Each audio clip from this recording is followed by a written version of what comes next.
Hi, welcome everybody. I have with me Jay Smith, who, as you know, is on Fanda Films YouTube channel. He is also somewhat of a Quranic expert and all-round good guy Christian.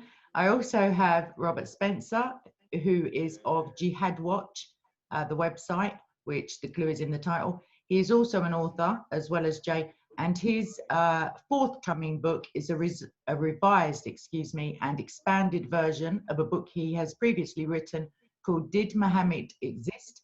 And that is available now on Amazon to pre-order and should be out around July of next year. And I will put the link in the description box for that, and also for Jay's back catalogue as well.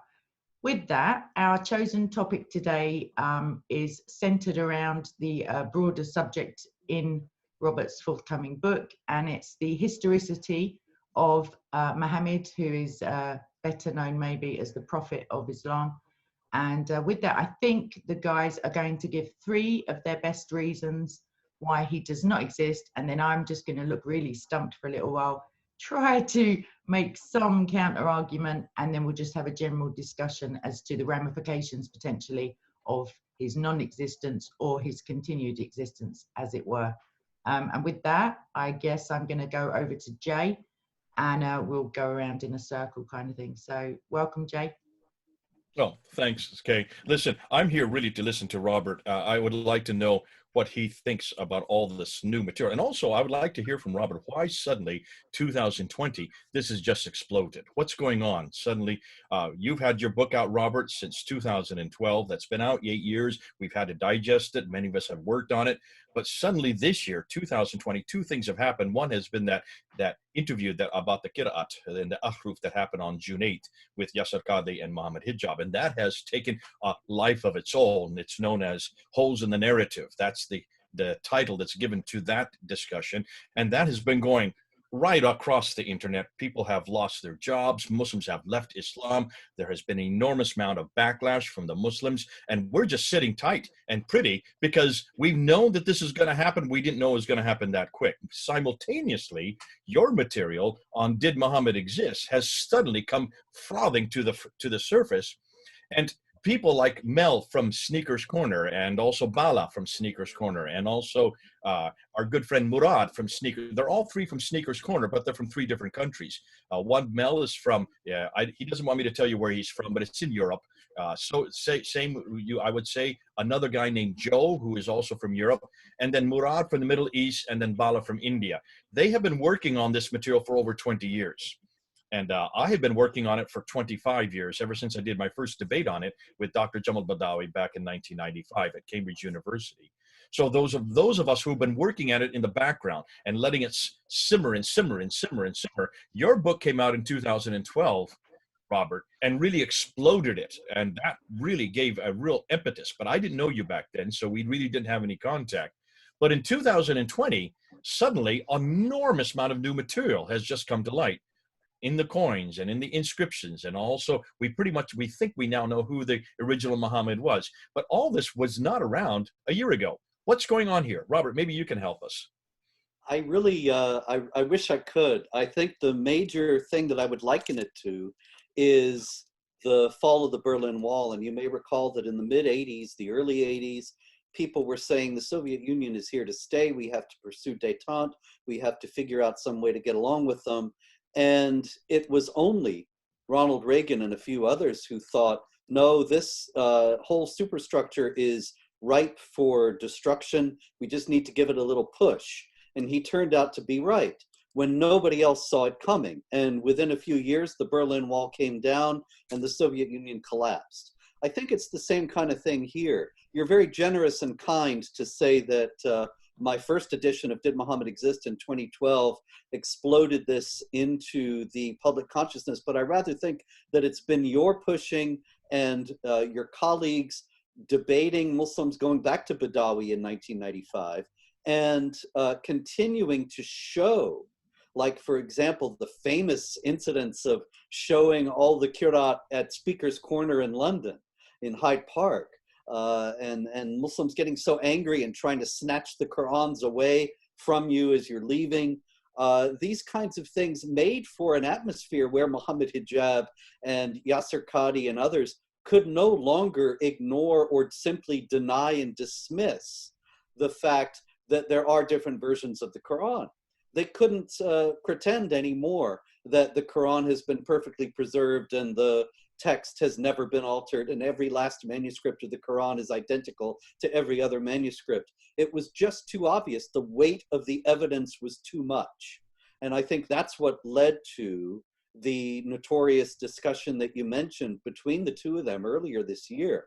And the fact that others, Shabir Ali and others, have had to say that there are different copies, different editions, different versions of the Quranic text. They simply have to, because it's patently obvious to everyone. And so their old apologetic tactics don't work anymore. They have to formulate new ones and come up with some way to explain all this that has happened. All this that has come to light, I should say. One of the, and Kate, jump in at any time. Yeah, what I'd like to just add is that we, of course, know that well, if you're defending the truth, there's absolutely nothing wrong with trying to verify historically, discounting religious scripture as the clear historical evidence of the Bible, for example. There are people who have, for at least 300 years, attested to and researched the historical reality of Jesus. And I think that potentially Islam is way behind in that because of the red line and because of the fact that Islam views it as a sacred scripture. However, academics are not necessarily bound by this view, as it were. So I'm going to let Jay go on, but I'm hoping to hear your solid reasons, because I'm on the fence, to be honest. So, yeah. Okay. Before we get into that, could I suggest something else is going on simultaneously? There are two different debates going on. One is the debate with Islam, which obviously is a debate they don't want to get involved in. And then there's also a debate within Christianity. And this happened last Saturday with David and myself, the debate that we had on this very subject. And you have two polarizing positions, but I don't think they necessarily need to be polarized. But I'd like you to, again, Robert, you know what I'm talking about. You're talking about the myth makers that we're called myth makers and the realists. That's the two names they give it. The realists would be those that adopt the Islamic traditions, adopt Ibn Hisham, Al-Waqidi, Al-Bukhari, Sahih Muslim, Ibn Dawud, all the Al-Tabari. These are the four genre, the traditions that Muhammad that they paint in the 9th and 10th century is the real Muhammad. And what we're doing, you and I are doing, and people like Mel and Joe and Murad and Bala, really, there's only about 5 of us who are doing this. Those of us who are kind of saying, no, wait a minute. There's a whole nother narrative that's missing, and that's the 7th century narrative, that we're myth makers for introducing that. What do you think about that? I was sort of taken aback by that coming from people who are in this field and who deal with the texts, some of the ones that you listed just now, all the time, because it seems to me to be basic. Everybody should know. Obviously, David Wood knows, and many, many other people know, that Bukhari, Muslim, all the rest of the Sahih Sita, the reliable Hadith collections, the Sirat literature, it's all from the 8th century at the earliest, the mid-8th century, and most of it is from the 9th century. So we're talking about 150 to 200 years or more after Muhammad is supposed to have lived. This is not controversial. This is not disputed. These things are readily establishable from even Islamic sources, that there simply isn't any early attestation of Muhammad's existence. And so I'm surprised that we're being called myth makers. I was very taken aback watching your debate with David that he was talking repeatedly, calling us conspiracy theorists, as if we have some, and putting up that graphic of the people with the tinfoil hats on, as if this is some nutty, crazy thing. The contrast struck me between his attitude in this debate and his attitude in the debate that he and I had on the same topic 8 years ago. There was none of this sneering, none of the charges of conspiracy theorizing and so on. Maybe I've forgotten, but I don't think that he was anything but completely gracious about the whole issue. Now, I have nothing but respect for David and a great deal of regard and admiration for his extraordinary work in confronting the inhumanity of Islamic teaching, confronting the falsehood of it, exposing so many things that I think probably many Muslims don't know about the contents of Islamic texts and teachings regarding Muhammad, regarding Islam in general. And so that has not changed and is not going to change. But the reality is that I thought it was very strange. It maybe even seemed a little bit defensive that he had to be so dismissive of this point of view. And I don't, maybe you can explain why you think that was. I can't imagine why, because ultimately I don't see that there's any disagreement between showing that Muhammad was a pedophile, a rapist, a warlord, all these things, and saying that these things don't have historical accuracy, that there was no person who did all these things. Because obviously Muslims believe that the Muhammad who is depicted in the Hadith and the Sirah is the prophet. And thus we have to confront, as Christians, as all people of goodwill actually have to confront the fact that Muslims believe that this man is the perfect man, and try to show them that, well, that's anything but perfection, and try to alert also non-Muslims to the reality that Islam is not a religion of peace, but teaches all these horrible things. That is completely compatible. Let me explain what was going on there and what you're picking up, and it's other people picked it up as well. If you go up onto David Wood's Act 17 apologetics, to that debate, about 63,000 people have watched it now. Look at the comments, and the comments reflect what you're saying. There's a comment after comment after comment. David, what's wrong with you? You lost this debate. Why are you name calling? Why is it you only kept to one point all the way through? You kept repeating your point. You kept repeating principle of embarrassment, principle of embarrassment, principle of embarrassment, and then you talk about the psychological problems with Muhammad because he didn't have a father, his father figure, which is, you know, it's path. It's nothing really. But what was happening, and people didn't know the background to that. We had been there the whole weekend, David and I and Sam Shamoon. And if you know anything about David and Sam, they play on each other. And there is this, and that's what was happening the whole weekend. And the whole weekend, David was mocking me. Oh, here's the book of the man. Here's the book of the man, book of the man, book of the man, because that's the phrase I always use. And then he was saying, I'm going to destroy him. I'm going to destroy him. Watch and see. I'm going to destroy him in the debate. So that's the background. And, you know, I don't get into that. I just sit. It's like two of these boxers before they start a fight, they sit and stare each other down. That's what David was doing with me. He was trying to stare me down. I'm too old for that. I got gray hair.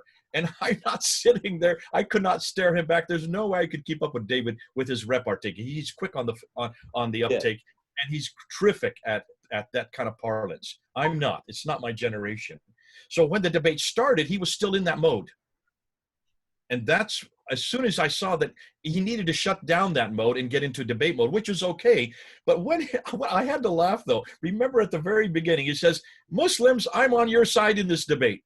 You got to agree with me. It was everything I could do to keep from laughing, because I knew where he was going to go with this. I didn't know that he was going to use your material. I didn't know that he was just going to use the very same points, the same 8 points he gave to you. I had a blank piece of paper waiting to write down all his major points. I didn't put pen to paper at all. I didn't need to. I just looked at the copy that I had made from your debate, and I just checked off every one of the categories that you had put up, or that he had put up, and you had completely destroyed 8 years ago. And that's why I was surprised that he hadn't moved on for 8 years. But let's get back to this idea. I still like to know, maybe, Kay, listening to what we've been saying right now, you still hold for the position that he did exist. So you would hold David's position. Not necessarily. What I would like to say in defense of David's position, and I haven't actually seen the video, but I can imagine the man in the book, book and the man thing, that just makes me laugh. But what I would say is if someone resorts to personalizing stuff, it generally means they don't have much in the way of like academic defense. But my personal position is, before I ever spoke to you, I was not because of the principle of embarrassment came once I heard that people were suggesting he didn't exist, because my feeling was very much, hey, if I was going to create this super guy, this guy to rival Jesus, this best of all mankind, this super duper example, the prevailing myth or the prevailing narrations that I hear about Muhammad's life and the Sunnah are not the ones I would choose. Not only are they not the ones I would choose, they are the polar opposite in many respects, like the child marriage, the murder, the advocating lying, and all of these things. So in defense of David's position, potentially, I mean, that is a very strong argument. Whether or not it has historical value, and if it doesn't necessarily counter your many historical evidences, it in and of itself, people prefer, human nature is to die for the truth, which is what we always argue about the apostles. They the prevailing nature and his popularization, I'm sure myth has been interspersed, but that would be my feeling, although I'm now unsure. But that is a very strong reservation of mine, that I can't get my mind around. Why invent someone who I wouldn't even want to have a drink with, let alone like put next to or just below my God? Like, yeah, so my feeling is I'm unsure, although there has to be someone or some people upon whom these things are based because of the timing. Like within Arabia, certain things happened at certain times, and then it just spread throughout the world. And that doesn't generally happen just because some guy goes, oh, I think I'm just going to tell my neighbor about this imaginary dude. Like, so that's how I feel. Robert, why don't you answer her? Robert's got a great answer to this. I want to hear him do it. Go ahead now, Robert. Well, consider this. You know how people say that travel is broadening because if you go to another place, you see that people behave differently and have different attitudes and assumptions from the ones in your own home, in your own area. And so people have always counseled that travel is a great cure for a kind of parochialism and narrowness, and a perspective on the world that might be a little bit too simplistic. Now, the problem with David's position, or the problem with, I should say, the whole idea that of the principle of embarrassment, is that also it is broadening to it's chronologically parochial. To go back to read especially ancient literature, to read literature from any other time or place, is also broadening. It's like a certain kind of traveling while sitting in your own chair.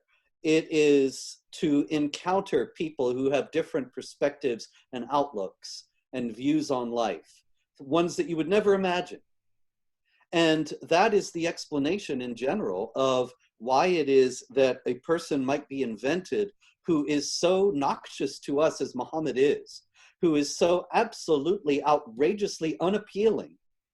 And people think this is the perfect man. This is the model of all conduct. This is the prototypical human being, because those were their values. The values of the people who put him together are reflected in their product. And so they had marriages to children, and they thought there's nothing wrong with marriages to children. We'll make our prophet marry a child just to make sure that this is something that is behavior that is enshrined. Actually, you see, there's another aspect to this that's related and connected to this as well. And that is that there were differing factions in the Muslim world. Jay emphasized in the debate with David just now that Islam as we know it is a product of the Abbasid Caliphate. And this is something that corresponds with my own work in Did Muhammad Exist? That the Abbasids charged the Umayyads, the preceding caliphate that ended in the year 750, with irreligion, because they were coming in with what we know of as Islam, which had not been formulated in anything like the way that it is now during the Umayyad period. But there was a great long period of flux in which you have people of different factions, and not just the Umayyads and Abbasids either, but others as well, who are vying for hegemony in this group. And once the idea of Muhammad as a prophet, as an individual, gets established, and people are inventing various stories about him, even the Muslim sources agree that stories were invented in order to support the point of view of a particular faction on a particular issue. So that, for example, you have Bukhari, the collector of hadith, and he supposedly went around the Islamic world and collected 300,000 stories of Muhammad's words and deeds. Then he rejected 293,000 of them as inauthentic and kept 7,000. And even those are full of repetition. Can I just correct that, Robert? I think it's 600,000, and he brought it down to 7,397. So 600,000. I have 300,000 in the book. I'll have to check my source, but go and correct that. Whilst you're arguing about, but in any case, it's a whole lot of stories that he rejected, hundreds of thousands that are considered to be forgeries. Tens of thousands, hundreds of thousands of stories of Muhammad that Muslims will tell you are forgeries. Now, the ones that remain have no greater value historically. They don't date from the 7th century. They're not attested by oral tradition. In their existence is not referred to. There is nothing. It is just that they reflected the party that won out, the point of view of the party that won out. The party that won out may have wanted child marriage, may have wanted especially a warrior prophet, so that they could point to the example of their prophet, because they themselves were warriors and they wanted to expand their empire and protect it. And so they needed to invent a prophet who would hold up war as a value, and so on. You can take every one of the strange things that David notes and many others and explain it in a way that makes sense in light of the perspective of the people who are inventing the stories. Like, one of the most difficult is, as they discussed in the debate, is in Surah 33 of the Quran, where Muhammad marries his ex-daughter-in-law. He, according to a hadith, his daughter-in-law was very beautiful, Zainab, and he went to see her. He went to see his son, actually, his adopted son, Zayd, and Zainab opened the door. She wasn't fully dressed. Muhammad went away, overcome with the impression of her beauty. And Zayd comes to him later, because he did not have a happy marriage. And he says, how about I divorce her and you take her? And Muhammad said, no, keep your wife and fear Allah. And then later, Allah tells Muhammad, you shouldn't have rejected this. I want you to marry Zainab. And so Muhammad wakes up out of his trance and says, who will tell Zainab that Allah has married her to me?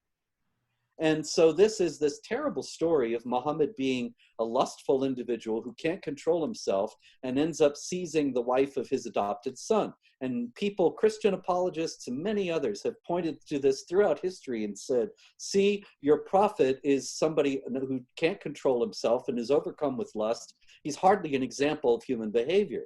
But what is a telling aspect of the story that is often overlooked is that when it's told in very elliptical and fragmented fashion in the Quran, it's really just alluded to in the Quran itself and then elucidated at greater length in the Hadith. The Quran ends up with the episode in chapter 33, verse 40 by saying, Muhammad is not the father of any of your men, but he is the seal of the prophets. And the adopted son is disavowed, because adoption is disallowed in the same chapter of the Quran. So the whole thing, some people have posited, particularly a scholar, David Powers, has posited that the whole thing is about the fact that in Hadith literature, you'll also find the idea that all the prophets are related.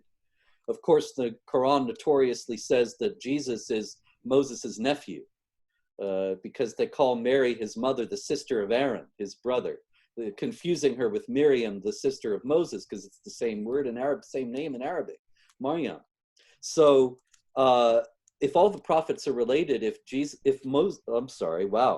all the prophets are related, if Muhammad has a son, even an adopted son, then he is also a prophet, because Muhammad's prophetic gift would pass on. That's what the Shiites think to this day, that the household of Muhammad has something of his prophetic spirit, and that's why the imams, as the successors of Muhammad, have to be related to Muhammad, because then they will carry on his prophetic call.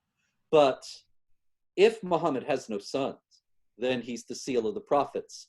And that, if you were an Islamic state that wants to center your polity around this warrior prophet, and you want to make sure that no other prophets arise who could disrupt this state and maybe cause even a civil war, then you put in this story that shows he doesn't have a natural son, he doesn't have an adopted son, he's the last prophet. And so this is the one you all have to rally around, and there can be no more prophets. All these people are pretenders that we can put to death.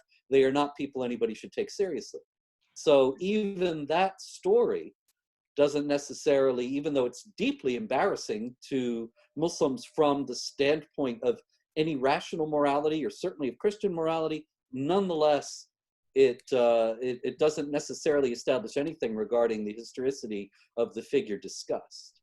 Okay, so on that point, that was a lot of information, but I'm just going to quickly, I'm not texting people, by the way, I'm just writing notes on my phone, because last time I got some grief for holding my phone. I'm going to briefly jot through what I was thinking as you were speaking. So when you talk about the normalization of pre-held values that aren't necessarily our Western values, or are the antithesis of our Western values, what I would counter that with is that even though it was 500 to 600 years difference, there were Jews in the area, there were Christians, those were the two biggest religions within the area. Okay, I'm going to disagree with Jay. I'm going to go ahead and say they were present within it was a trading area. The heretical, Jay, stop waffling, stop waving me. Right, so there were, wrong at every one of those points. hold your horses, I'm coming to you. So there were theists, and there were Nasara, there were people who had access to heretical and Christian writings, and the Torah, if we believe the story of Muhammad, venerating it, was extant. Whether or not he could read it or not, the people around were not prone, I don't believe, to child marriage as we would understand it, as in 6 years old and consummation. They were for sure, 13, I think, is the current bat mitzvah age. So yeah, I'll agree that it was slightly lower than westernized countries of today, but I don't believe that the prevailing, like the pre-existent religions before Islam was revealed or crowbarred into this area were, maybe the pagans were, I don't know much about them, but the Christians and the Jews certainly were not. So I would argue that if you want to include Isa as a counterfeit Christ in your great narrative, or in your divine revelation, and to describe him as the word of Allah, and have him as righteous or pure in Surah 19, then you need to out-pure him to make your guy the best example. So that's one thing. Jay, I'm hurrying up, I promise. So the tradition of, grading hadith, because you say, then they threw out so many accounts of him, that it could lend credence to the fact that the ones that remained were by some systematic, going through, were deemed to be sahih, although of course the hadiths, like you said earlier, probably 9th century when it's established as a science, sorry. And the Quran, of course, doesn't really contain much about Muhammad in terms of like proper narratives, more just kind of glancing, reference. So we as Christians have no problem nowadays. When I was younger, I heard oftentimes Christians, even priests and vicars, saying that the God of Islam, and they still do to some extent, is the one true God, even though now, if you read the Quran, you can be accused of hate speech by literally just reading it. Me personally, I don't have any problem with a fake Jibril. I know that's not Gabriel. Muhammad, in his first instance, in his gut reaction was, that's not Gabriel, that is a demon. I've also no problem whatsoever in declaring that Allah is not Yahweh, because of Allah's own words on the subject. and on the subject of marriage, on the subject of lying, on the subject of murder, on the subject of jizya, end time prophecies, all of those things do not tie up to my God. And I also have no problem. So back to David, on the one hand, my knee-jerk reaction is that it would be pretty disheartening, maybe, to spend years and years studying a character who is attested to as a real historical figure, only to kind of have the rug pulled out beneath you, even though it goes for your cause in the ridicule and the, the presumption is, and I know it to be true, David is doing this in order to lead people out of Islam so they can therefore, please God, be led into salvation. But still, it's a kind of kick in the teeth, as in, the guy didn't exist in the first place. Why didn't I just go with something else? But at the same time, I'm sure David obviously realizes that Allah isn't God, Jibril isn't Gabriel, Maryam for sure is not Mary, because she's a very young looking Maryam while she's under the palm tree. She doesn't look 1200 years old, or however, previous Aaron was. So yeah, those are my counters to your points. I would have to look into it much more than the half an hour I spent looking into it earlier. Maybe I'll get your older version of the book and fill myself in for the next time. Jake, over to you. Go ahead, Robert. Well, there's just one thing about David again, and that was to complete the point I was making earlier. I just find it puzzling that I don't see any difficulty, any discrepancy here. Like in what you're saying right now, Kay, I really just don't get it.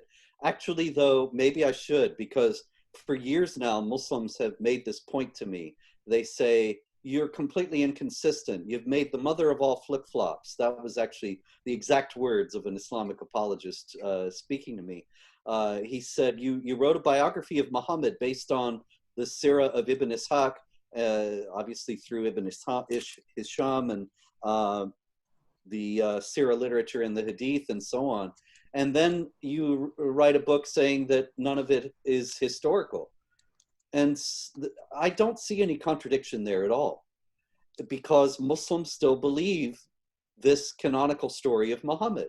And insofar as they do, then what David does and Sam and all the others, and what I do to a tremendous degree as well, is to show them that these things are inhuman, that these things lead to violence and oppression, they lead to ruining people's lives, and that there's a better way to live.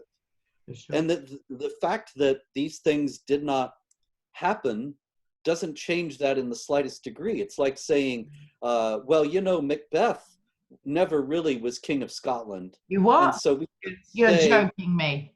All right, cut this all off. I can't believe it. Yeah, but you see what I mean? That if we say that Macbeth is not a historical figure, then we can't quote him in the Shakespeare play. No, the Shakespeare play is what it is, and he says what he says in it. And so we can have all kinds of discussions about the significance of that and the meaning of that. But that doesn't mean that he actually lived. And it's the same thing here. I don't see any contradiction. So I still don't know why David would find it necessary. I mean, I guess as a debating tactic, I can see it. That you want to try to rock back your opponent, you want to try to intimidate a little bit. It's actually a tactic that Islamic apologists love to use, to try to put the Christian speaker on the defensive, maybe sow a little doubt in your mind, so that you're off balance, and then you can't present your best case in the best way.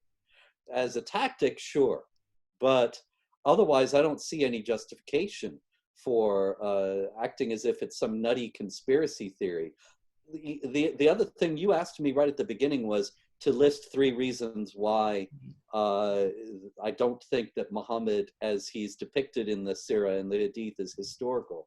And one of the primary reasons for that, and one of the reasons why this is not a nutty conspiracy theory, is that for the first nearly a century, and certainly for the first 60 years, after Muhammad is supposed to have died, then you don't have anything about him and virtually no mention of him. There are a couple of scattered mentions here and there of Muhammad in non-Muslim literature. And then there's no Muslim literature about this whatsoever. And so you don't start to hear about Muhammad, the prophet of Islam, or Islam itself, or the Quran, until the last decade of the 600s and the early part of the 700s. And that is, Muhammad died in 632, so that's an extraordinary gap. If you compare, and this is another useful thing to do, in the first place, though, I have to add the caveat that the situations are completely different. Muhammad may be completely fictional, and that doesn't have anything to do with the historical investigations of Christianity. Many, many people, when with the first edition of Did Muhammad Exist came out, and I was going on radio shows and talking about it, so many radio hosts asked me, well, what about Jesus? Can't you say the same things about Jesus? And so I had to say, well, in the first place, that's completely irrelevant, because it's just two separate situations and they may have nothing to do with one another. But also it's a useful analogy, because the Lord Jesus died and rose from the dead in the early part of the 30s of the first century. So it's roughly analogous to Muhammad in 632 dying, 600 years before. And so if you look at the 30s, when Jesus dies and rises again, then you look at the 90s, 60 years later, you have the New Testament has been written, you have non-Christians speaking about the existence of Christianity and of churches, you have churches all around the Mediterranean area, you have the post-Christian writers, Clement of Rome and so on, writing and making reference to various passages of the New Testament. So you have a great deal of attestation of the existence of the Lord Jesus, a tremendous amount, much more than you have in the case of Muhammad, where, just by contrast, in the year 638, 637, 638, thereabouts, the Arab armies conquered Jerusalem. Now, you would expect, if this was 6 years after Muhammad, and if Muhammad was real, if Muhammad was the false prophet that David talks about, that if Muhammad had told us everything that we have now in the Hadith, that it was all spoken the way that it's depicted in the Hadith, that he said it all, and the Quran was all together, all written, not collected together, but the entirety of the Quran, because after all, it was revealed to Muhammad. So by 638, if the canonical story is true, then the Muslims have the Quran, and they have this incredible wealth of material. It's an oral tradition, but that's not disqualifying, because this was a time when people had, when in oral cultures, people had prodigious memories. Homer and the Greek bards, they memorized all of the Iliad and the Odyssey, no problem. And so the Hadith literature may have been all preserved orally, but it had to exist if it all comes from Muhammad. So in 638, because Muhammad said, and the Quran says, to make war against the unbelievers and subjugate them and so on, they conquer Jerusalem. One would think that they're talking all about their prophet, all about their new religion, all about their holy book, because that's why they did this, right? And so there's a very famous story, a legendary story, of Sophronius, the Patriarch of Jerusalem, the leader of the church in Jerusalem. And he meets Umar, the Caliph, at the gates of Jerusalem and shows him around the city. And at the Church of the Holy Sepulchre, the church that houses the tomb of Christ, where he rose from the dead, Sophronius invites him in and says, go in and say a prayer. And Umar magnanimously and generously, graciously says, no, I won't go in and pray there, because if I do, then my followers will claim it for a mosque, and I'm going to leave this church for you Christians. That story is told to this day as an example of Islamic tolerance. However, that story also, like the Hadith, doesn't date from anything earlier than the 9th century. We only hear about it first in the 800s. In the 600s, though, we have writings of Sophronius himself, We have actually quite extensive writings of Sophronius himself, and in them, he never mentions Umar, he never mentions Islam, he never mentions the Quran, he never mentions Muhammad, even though he says that these invaders came, they laid waste to the churches, they sowed great havoc and destruction, they were God's judgment on the area. He speaks to a tremendous, at great length, about the theological meaning of the destruction of Christian Jerusalem. And nowhere does he say these people had a new religion or a new prophet or a new holy book. Now, that's an extraordinary omission. If these people came in with the words of their new prophet ringing in their ears and their oral traditions about their prophet memorized and their Quran memorized, and they're very proud of their new religion, that's the impetus for their conquest, why don't they ever mention it? Why doesn't he doesn't even give any indication that he knows anything about it. And every other non-Muslim writer who encounters the invaders all through the 7th century has the same experience. They give no hint anywhere that they have this new religion. Now you contrast that with the missionary travels of St. Paul, the formulation of the New Testament, the epistles, the establishment of churches in Asia Minor and in Europe. There's nothing analogous to that. We have the conquests, but none of the what is supposed to be the theological and ideological superstructure of those conquests. Okay, so I'd like to, seeing as how I've literally got 2 experts on the subject, just a cursory, like a quick search of some internet stuff.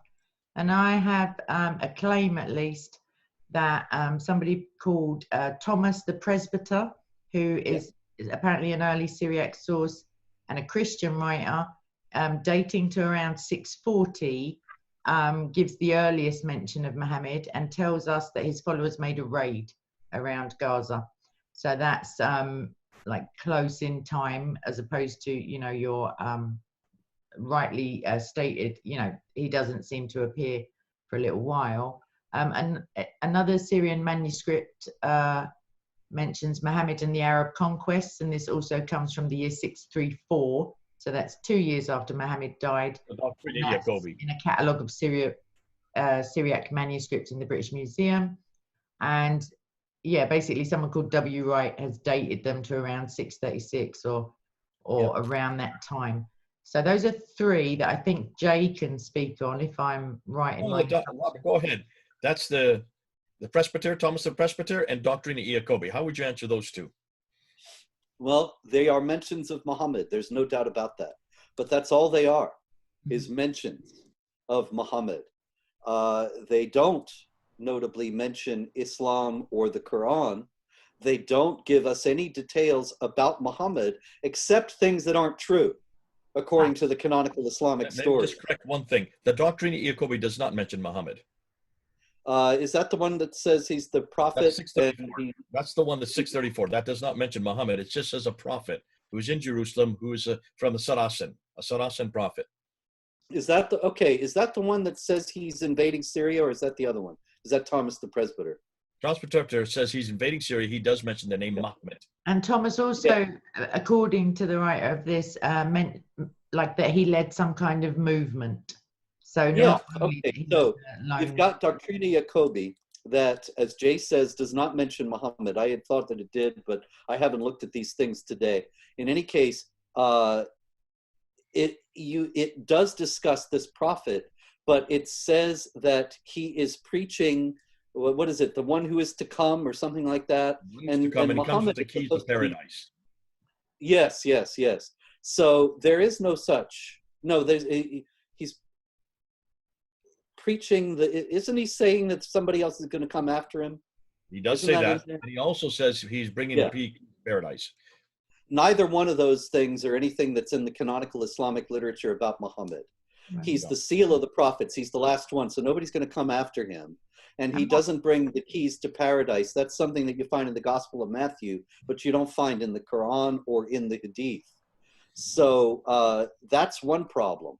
that if that prophet is the Muhammad that we know, what is ascribed to him is completely different from what we know about Muhammad from the canonical sources. So it may be some connection to one of the people whose legends were incorporated into the Muhammad myth, but it doesn't get us anywhere closer to the Muhammad of Islam.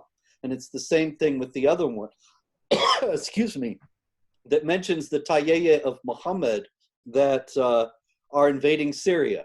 Is that the one, the Thomas the Presbyter J? Iyas ibn Qabisa. Iyas ibn Qabisa is from Tayyeh. He is a Lakhmid king. He does have 30, he was given 30 villages by Khusrau, the Sassanian. He was a Sassanian to begin with, and then in 622, he then changes, moves over with the Arabs, and he is the one that has the agreement, and his nickname is Muhammad, or Muhammad.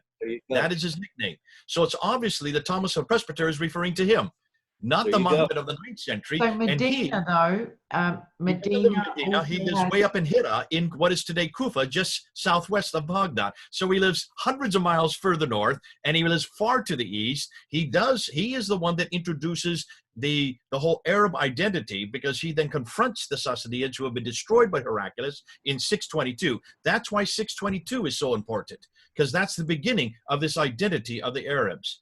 Now he then, once he does that and brings this relationship with the Jews finally in place, that makes sense, because remember, the seminaries for the Jews and the Christians are in Hira, where he grew up.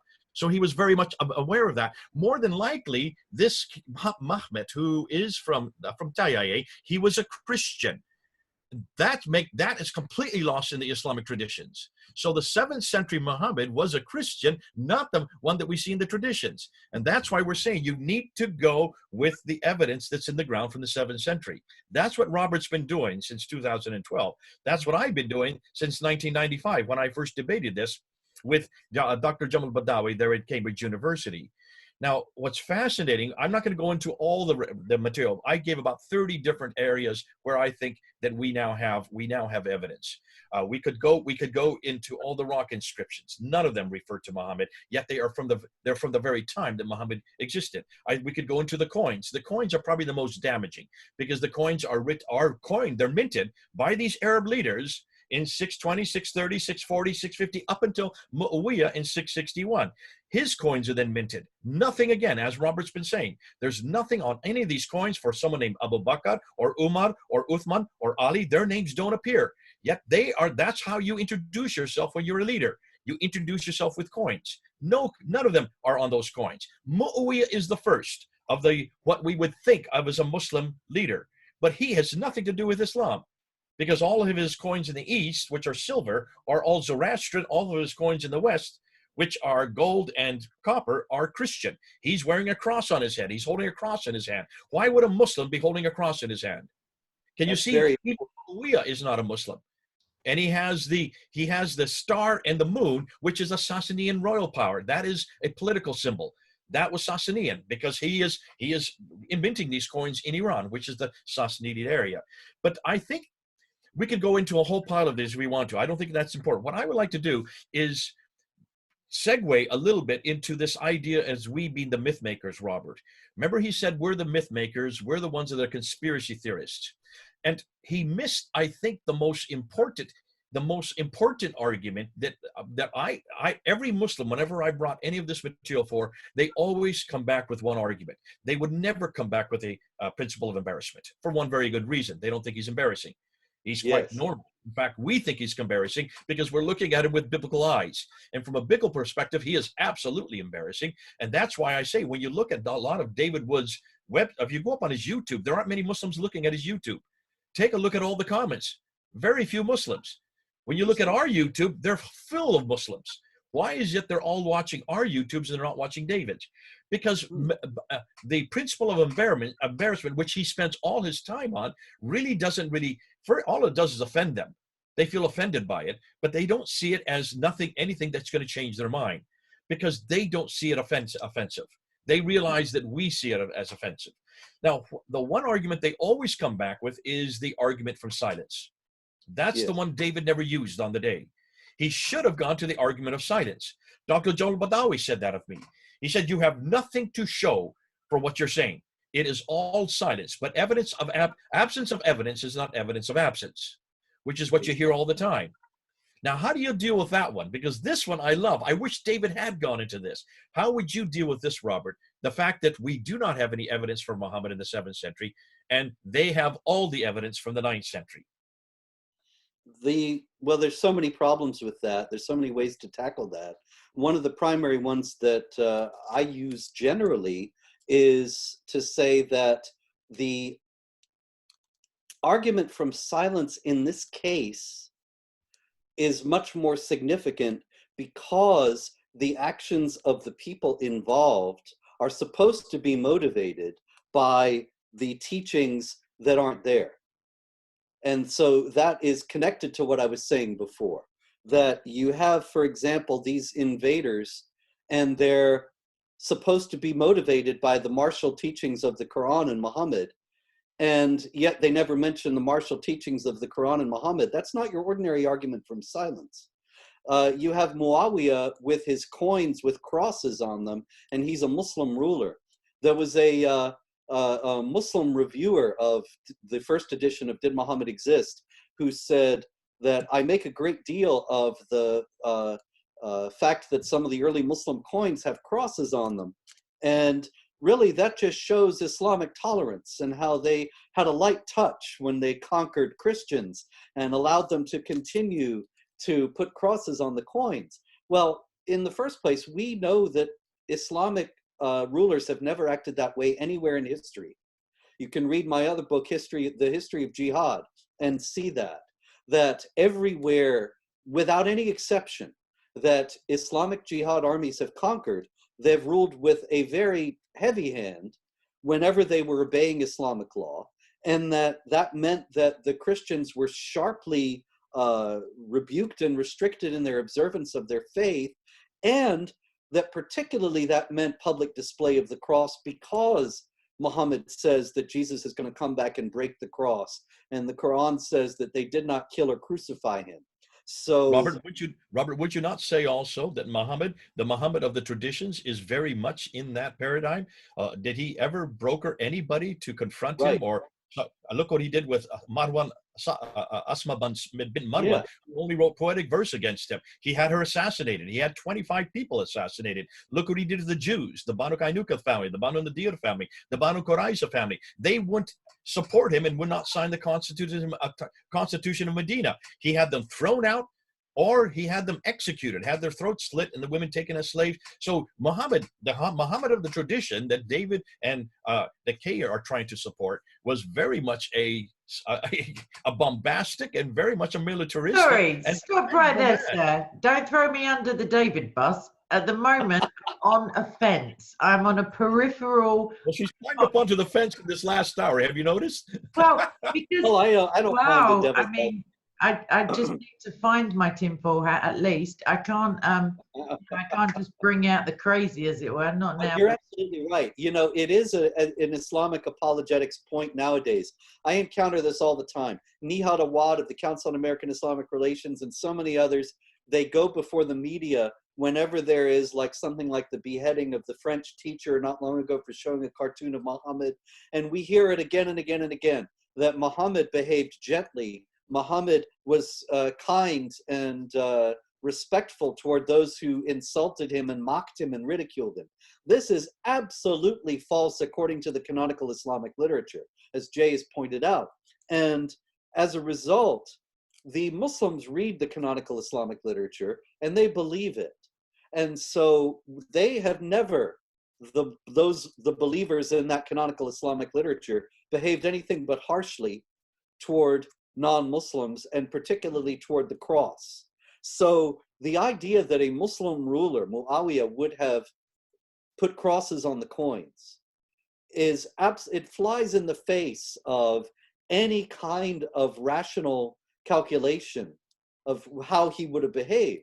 And so it's not remotely like just an argument from silence, because it's not just a silence, it's a direct transgression of the principles upon which his state is supposed to be based. Yeah. And we have before him, the rightly guided caliphs, so-called, the four caliphs the four original caliphs, Abu Bakr, Umar, Uthman, and Ali. And they're supposed to be the golden age, the perfect guys. I mean, the ones who give us the best example of what a caliphate is supposed to be. And they're immediately, if we're going to believe that this is just this strange argument from silence omission, then they completely ignored and sometimes outright denied the basis and foundation of their faith and their political polity and their political entity. So it's ridiculous to think that this thing it arises, it is hatched by Muhammad, whether he was a true or a false prophet, that it comes from him, and then his immediate followers, his closest friends, the people who admired him the most, immediately threw it away and ignored it and trampled upon it. And it wasn't until decades later that it was revived.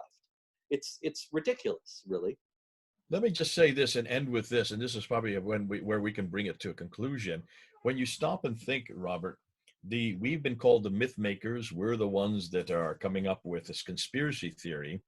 Could we not turn that same argument and turn it right around onto people like David Hutton's in the same camp? Could we not say that they are the myth makers? And can we not say really that all Muslims, every time they go back and they start referring to the 9th and 10th century traditions about this Muhammad, that they are now the myth makers because they cannot support anything that they are saying in the 7th century. And we suddenly are no longer the myth makers. We're not the conspiracy theorists. We are the realists because we are coming up with evidence from the 7th century, which they refuse to do. And in any historical critique, is that not what a historian should do? A historian should not listen to that redactions coming from the 9th and 10th century. They should always go back to the environment and the place and the setting and the person that they're referring to. And that becomes the narrative that then confronts the other. And the myth makers are those that are creating a myth. In this case, I would say they are the myth makers, and this myth was created by the Abbasids, and it started from 749, around 750, you are correct. And I would say that this book here is not from Ibn Ishaq, even though it says Ibn Ishaq. This has nothing to do with Ibn Ishaq. This has everything to do with Ibn Hisham. This comes another 70 years later, so it's taken them 70 years to finally standardize because Ibn Ishaq got it wrong. And that's why they threw it out and they created this more. So they needed that myth. And the myth that they finally came to was the Ibn Hisham, the Muhammad of Ibn Hisham. But they still didn't have his sayings.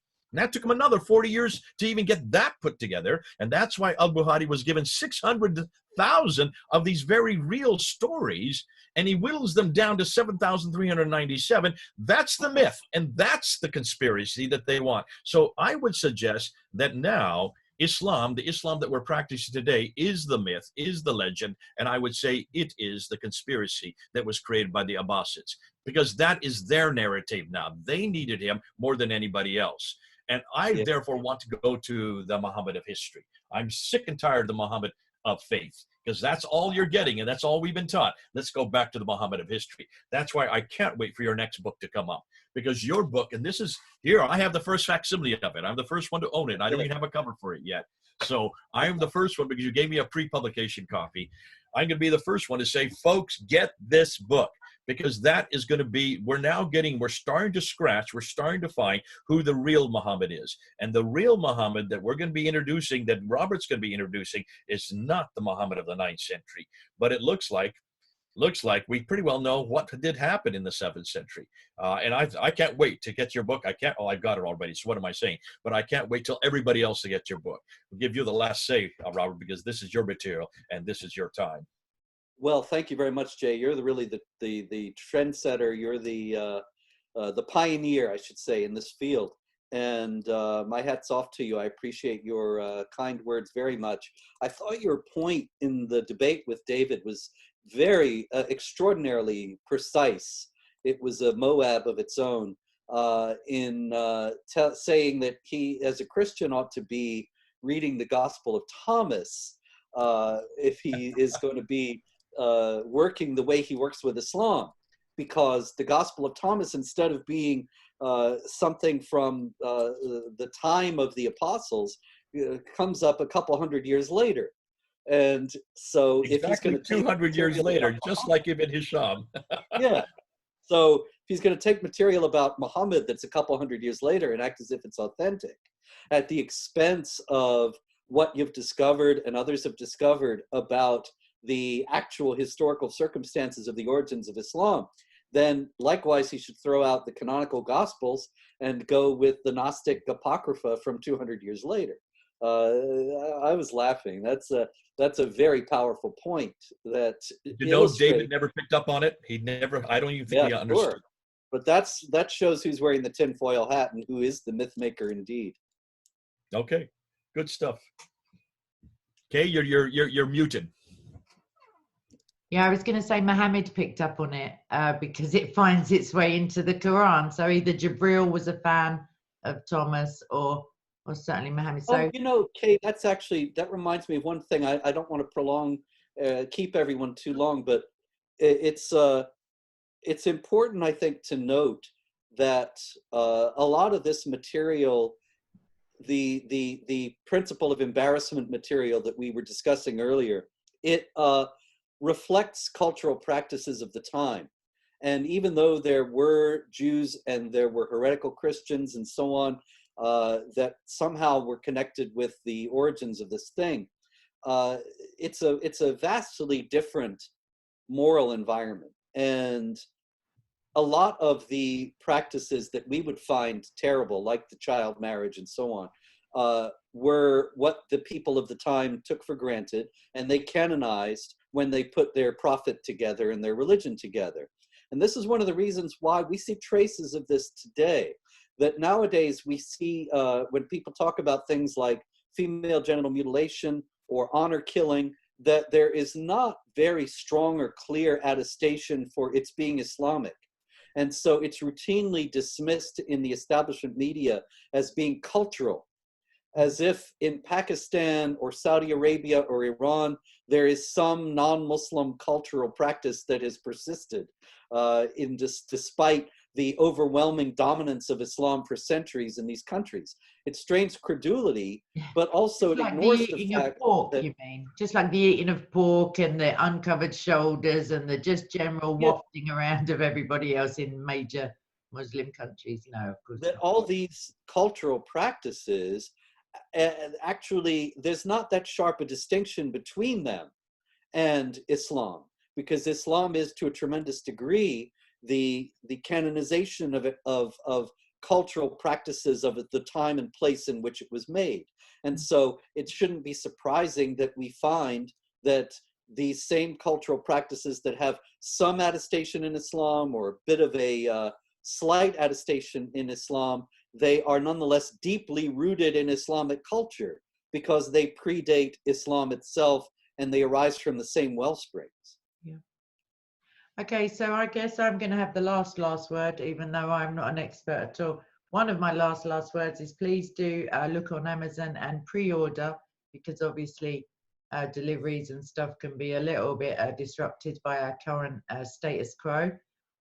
Also, while you're at it, I mean, it'd still be a Christmas gift, I guess, or an Easter gift if you pre-order for somebody else. Also, Jay has an extensive back catalogue, as does Robert.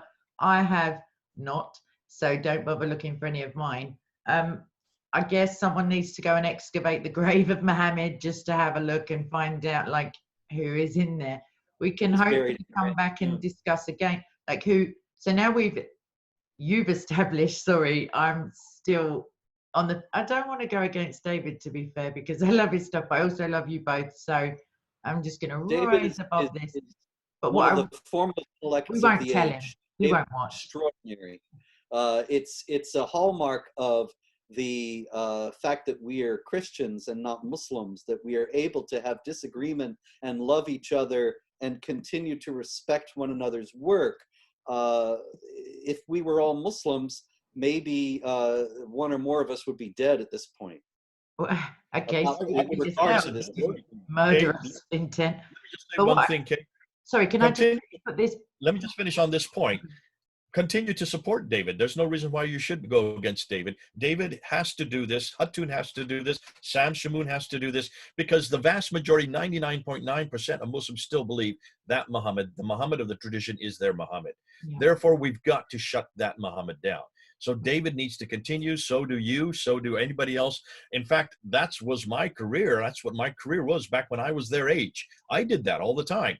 I've moved now into the historical critique because of the material that's now, the historical material that's come to the fore. But please, can you understand, whether David wins or I win, Muhammad loses. Loses. Exactly. That's perfect. And what I would also like to add is that as Christians, none of us, I'm sure, I wouldn't like to speak for Sam because I just wouldn't, but I'm sure that Sam, Hatun, David, yourself, Robert, and I all agree that whoever Mohammed was, whether he was another dude, whether he was an amalgamation of people, whether he was just a complete fabrication, none of them, the Mohammed who is accepted within Islam is not. None of us Christians believe in a guy who potentially spat in a well and the water was somehow miraculously transformed, or defecated in the desert and an oasis may have appeared, or you know, like went so clearly against the teachings of Yahweh and yet was somehow like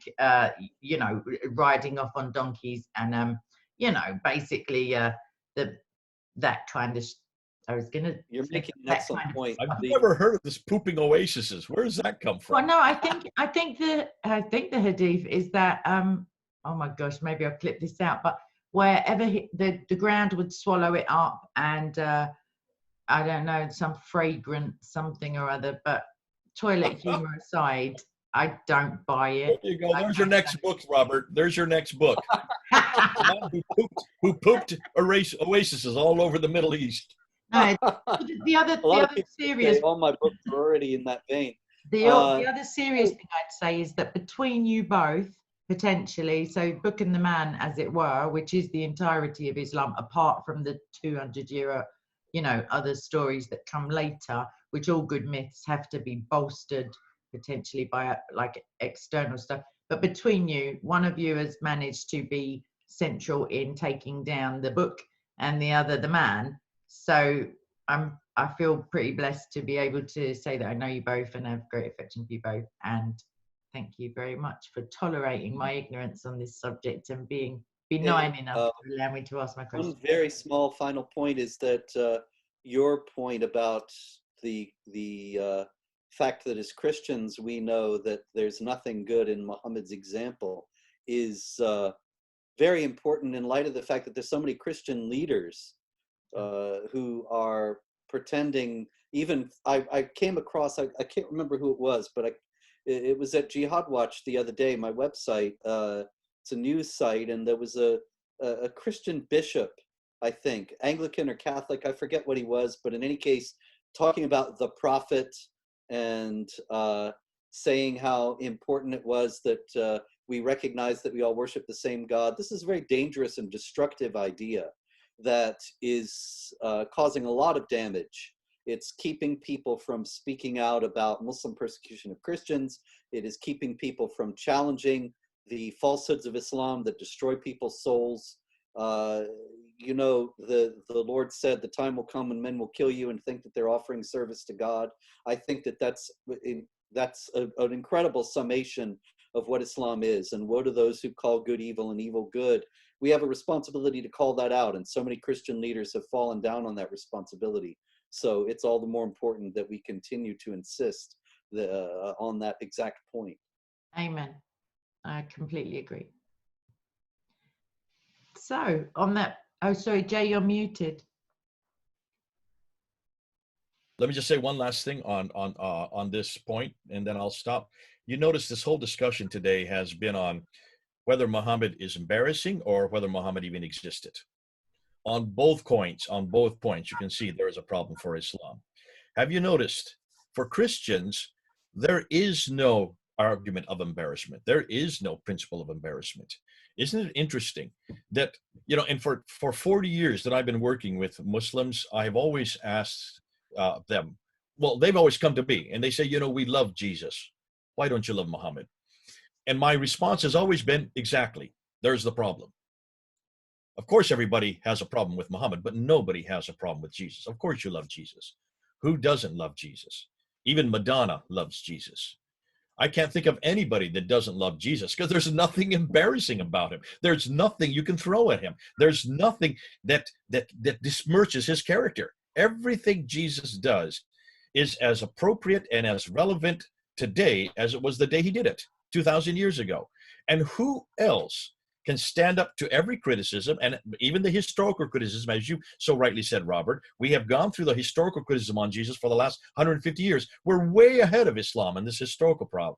And that's the beauty of it. The historical critique, whereas it destroys Muhammad historically, it actually elevates Jesus historically.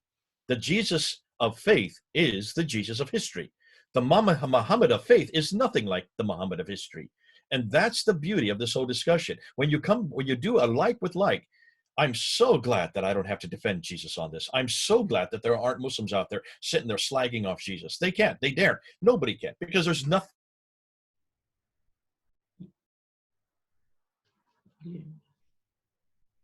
us like Jesus. He speaks for himself, he defends himself. And as far as I'm concerned, that's where the whole debate comes back down to. Yeah. I'd just like to say, for any sincere Muslims who are watching, who are sincerely interested in knowing the truth, aside from the fact that the truth is Jesus Christ, and he attests even to this in the Bible, which is available from all good bookstores, and you don't need to pre-order it. It's been around for a long time. It's been pored over and criticized and researched and attested to, and the books within the Bible that are referred, other external books are also available for your reference. None of that I know of have ever had an event in history where they've all been burned and standardized. Every English translation is, of course, only one step away from the Greek or the Hebrew. They don't just go around like transcribing the last English one and the last English one. But for sincere Muslims, please don't, if possible, take offense at what we're saying, but with an open heart and an inquiring mind. Even though Mohammed says in references, don't ask questions, you're not asking questions if you're doing your own research. I think you're allowed to ask yourself questions and God questions. I think it's more like don't bother the scholars. So please do look into it. If you'd like any other information, obviously get Robert's book, look at Jay's work on the Quran and the preservation or non-preservation even of the Quran. And between them both, hopefully, they're both coming from a loving place, as am I. Christ says that we must love everybody, so that's you included, whoever you are, you unlucky chap or chapess. But yeah, please do look into it. Don't just have a knee-jerk, I'm being attacked reaction, because as Christians, the Bible, of course, says that you can insult Jesus. You can actually insult the Father, just you must not insult the Holy Spirit. Whereas I find it pretty suspicious that Muhammad is included in this blasphemy kind of prohibition, because really you only need to defend so vociferously a lie. If the truth speaks for itself and it can't be diluted or attacked or made lesser by falsehoods. So if what these guys are saying and what I'm considering isn't true, it should be pretty easy with God on your side to prove that. And you may find that you come to a different conclusion, and the real historical Jesus, not Isa, who is the only way to the one true God. And on that bombshell, that's a spoiler alert for anyone who didn't know the message of Christianity. I think I'm going to wrap it up. Please do come to Jesus, or at least in the quietness of your own room, just pray for the truth, pray for discernment. The Holy Spirit is actually in the Quran, so you can pray for the Holy Spirit to help you out, because Holy Spirit big in the game when it comes to discernment. All right then. Again, I find it difficult to wrap up conversations, as you are both witnessing, and so is everybody else. But I'm going to stop recording now and say, please do subscribe to Jay's channel, Fanda Films, with a P and an F. And Robert's, yours Jihad Watch on YouTube? No, I think it's Jihad Watch Video. I really need to do more with it. He's not fussed. He's a big-time author, everyone. I mean, but yeah, please do go and subscribe there. Soko Films, and of course, Soko Films. And lastly, Soko Studio, because that's a backup channel, because you never know what you never know. So anyway, God bless you all. Take care, and bye-bye.